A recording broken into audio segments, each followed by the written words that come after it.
Papa Zacarias da época sobe ao altar do sacrifício para oferecer o incenso e diz: Senhor, como é que nós vamos restaurar a igreja de Jerusalém? E o Senhor declara: foi ouvida a tua oração, vai nascer um profeta para mudar a mornidão da igreja no seu tempo.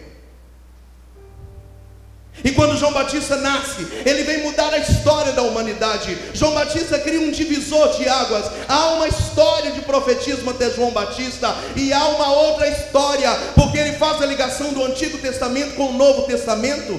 Jesus diz que ele é o maior dos nascidos de mulher. Alguns perguntaram para Jesus se ele era o João Batista ressuscitado. Perguntaram para João Batista se ele era o Messias. Os dois se misturam. Além do parentesco familiar, que eram primos, os dois se misturam na missão, os dois se misturam na santidade, os dois se misturam na integridade. E por que João Batista revolucionou a igreja de Jerusalém? Porque ele trouxe duas coisas que um profeta tem que ter: ele trouxe radicalidade e ele trouxe verdade. Diga para quem está do seu lado: radicalidade e verdade. Se o seu coração encheu de alegria com essa palavra, vamos aplaudir o Senhor.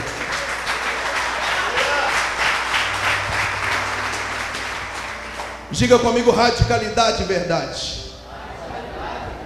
Ele trouxe radicalidade porque ele era cheio do Espírito Santo, e alguém que é cheio do Espírito Santo não pode pecar.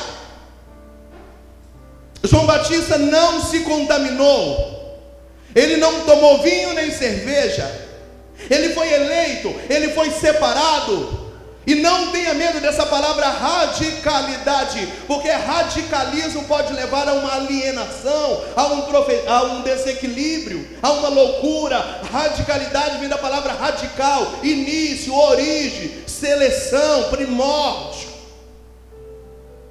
Ele trouxe para a igreja de Jerusalém que os eleitos são eleitos, os separados são separados. A gente não se mistura no pecado. Nós temos comunhão com vocês, mas não temos com o seu pecado. E Jesus já dizia isso: eu fiz-me fraco com os fracos, não como os fracos, com os fracos, para ganhar os fracos. Mas eu não me contaminei. E João Batista seguiu a origem de Jesus e trouxe radicalidade para a igreja. Ele trouxe também verdade. Chamou os fariseus de raça de víboras, de sepulcro caiado, meteu a mão na cara do rei Herodes, a autoridade máxima, e denunciou o seu adultério. E a igreja revolucionou-se, porque nasceu um profeta para trazer radicalidade e verdade, para mudar a história. Na verdade, João Batista foi uma resposta de Deus ao pedido de socorro do sacerdote Zacarias, independente de ser seu pai ou não. No ano 500 e pouco, a igreja também passou por um momento parecido, e teve o concílio de Trento. E naquela época Deus socorreu a igreja com uma outra coisa. No ano de 1000 e pouco, a igreja passou por um outro momento difícil. E aí vem o concílio de Constantinopla, e Deus socorreu a igreja com uma outra situação. No ano de 1962, a igreja passou por outro momento difícil. E a igreja então convocou com o Papa João XXIII o Concílio Vaticano II. O que estava acontecendo em 1962? As congregações estavam vazias, não tinha mais vocação. Nós tínhamos aí nesse momento muitos sacerdotes em crise. Todo mundo sabia que a missa era celebrada de latim. Então as pessoas que iam na igreja literalmente iam para assistir missa, elas não iam participar porque ninguém sabia latim. Em 1962, o Papa João XXIII convoca o concílio. Ele percorreu 62, 63, 64, 65. Quando o concílio acabou, 3 anos depois, já não era o Papa João XXIII, ele morreu durante o concílio, já era o Papa Paulo VI. Veja bem, 3 anos, 2 papas, onde a igreja fechou as portas para rever a sua vida, assim como na época de Zacarias, para poder dizer: o que está acontecendo conosco?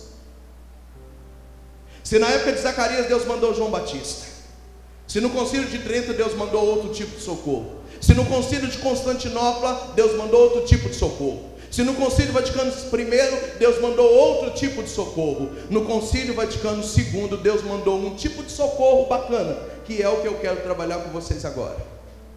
Mas antes, deixa eu resumir para vocês duas palavras do que é o Concílio Vaticano II.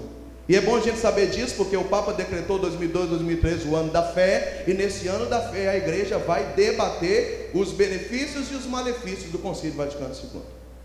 Existem duas palavras que resumem o Concílio Vaticano II. A primeira delas é uma palavra italiana com 2G, é aggiornamento. No italiano se diz aggiornamento. Diga para quem está do seu lado, aggiornamento. O que é aggiornamento?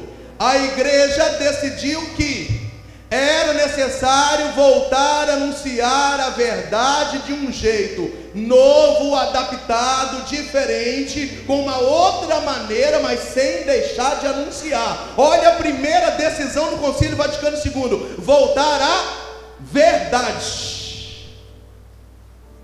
Nós podemos bater palma, cantar na praça, montar banda, podemos fazer show, vamos adaptar, vamos fazer diferente, mas vamos fazer, voltar a anunciar a verdade. Olha a decisão do Concílio Vaticano II. Nós precisamos daquela mesma característica do profetismo na época de Zacarias. Segunda palavra do Concílio Vaticano II, é uma palavra grega que eu não sei nem pronunciar o nome dela, que traduzindo para o português significa retorno às fontes. Diga para quem está do seu lado, retorno às fontes. Essa palavra retorno às fontes, ela diz que a igreja precisava voltar espiritualmente, liturgicamente e doutrinalmente, voltar às origens dos primeiros cristãos. Precisamos ter liturgia como antes, precisamos ter vida espiritual como antes, precisamos voltar à doutrina como antes. Antes era o radical. O que é radical? Raiz. O que era antes? A origem, o originário. Olha o que o Concílio Vaticano II decidiu. Nós precisamos, para acabar com a mornidão da igreja, verdade e radicalidade. O que João Batista trouxe no tempo de Zacarias?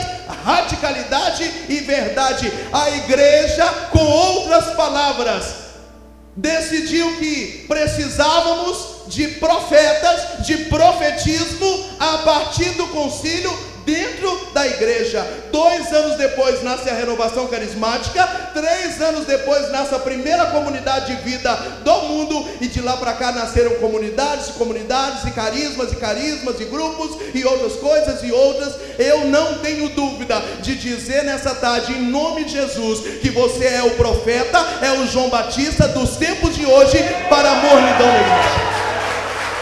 Sacode quem está do seu lado e diga: o profeta é você. Eu não tenho dúvida de que a mornidão que a nossa igreja vive hoje, em resposta ao Concílio Vaticano II, porque o concílio já se passou quase 50 anos e a mornidão continua, os problemas voltaram, as lutas continuam, mas os profetas que se levantaram estão aqui.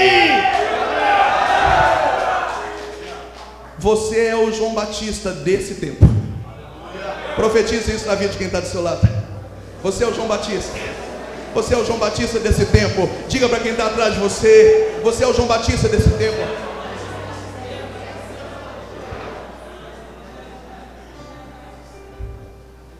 O que o João Batista trouxe para o sacerdote, igreja, Zacarias naquela época? Uma revolução. O que aconteceu depois do Concílio Vaticano II, com o nascimento da renovação carismática e das comunidades? Uma revolução. As igrejas voltaram a encher, nasceram grupos, nasceram banda, porque até então só existia música sacra, órgão, piano. Começou-se a se fazer evangeliza show e show na praça, que gerou várias revoluções hoje, até chegar à própria Cristoteca. Isso antes do Concílio Vaticano II era uma aberração. E as pessoas começaram a voltar para a igreja.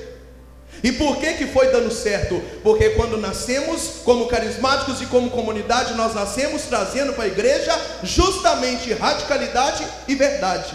Quem era o carismático? Quem é o membro de uma comunidade? Ele não bebe, ele não fuma, ele não fica, ele casa virgem, ele faz jejum de Sara e Tobias, ele não escuta música no mundo, ele não vai no show secular, ele não assiste novela, ele não é qualquer coisa. O rosário pendurado, a Bíblia debaixo do braço e fogo na alma.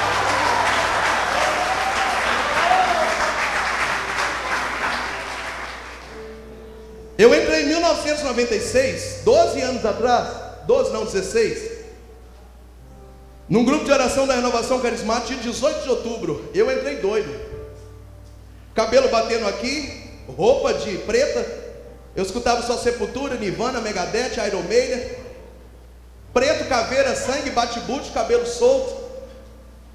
Naquele dia eu fui batizado no Espírito, a minha vida mudou. 1 ano depois eu era coordenador do grupo, 3 anos depois eu era coordenador diocesano da pregação, 16 anos depois eu estou aqui. Mas a minha vida mudou por quê? Porque quando eu entrei naquele lugar, eu encontrei uma radicalidade, eu encontrei uma verdade. Os jovens voltaram para a igreja começou a fazer aquele, entre aspas, um sucesso. As coisas começaram a dar certo, e aí as pessoas puderam lançar CD e ter banda, e aí nasceram-se pregadores leigos, que até então só os sacerdotes podiam falar atrás do microfone, e nasceram vocações santas, e nasceram casamentos santos, e começamos a viver de novo castidade, e método Bires, e o que a igreja ensina, o que a igreja não ensina. Nós trouxemos para a igreja o que? Radicalidade. Trouxemos o que mais para a igreja? Verdade. Não se falava de espiritismo nas missas, então nos grupos de oração começou a denunciar falsas doutrinas, começou a falar de aborto, de adultério, de prostituição, começamos a pregar contra a bebida. E que revolução nós fizemos de 1967 para cá, e a igreja foi mudando, e foi mudando, e foi mudando, e infelizmente de uns 8, 10 anos para cá, ela está voltando para um outro momento de crise, que na verdade não é bem culpa dela, porque como estamos no final dos tempos, estamos no tempo da apostasia, e São João já dizia que no tempo da apostasia a fé de muitos e o amor ia se esfriar. Então estamos nesse tempo de abatimento, de esfriamento, e a igreja está voltando a um marasmo novamente. Mas o grito do Concílio Vaticano II ainda está no ar. Precisa profetas que tenham radicalidade e que tenham a verdade. E eu sinto dizer, meu irmão, esse profeta é você. Ou você se levanta nessa tarde para botar fogo na igreja, ou então aposenta a sua chuteira. Diga para quem está do seu lado: ou você se levanta ou eu derrubo você.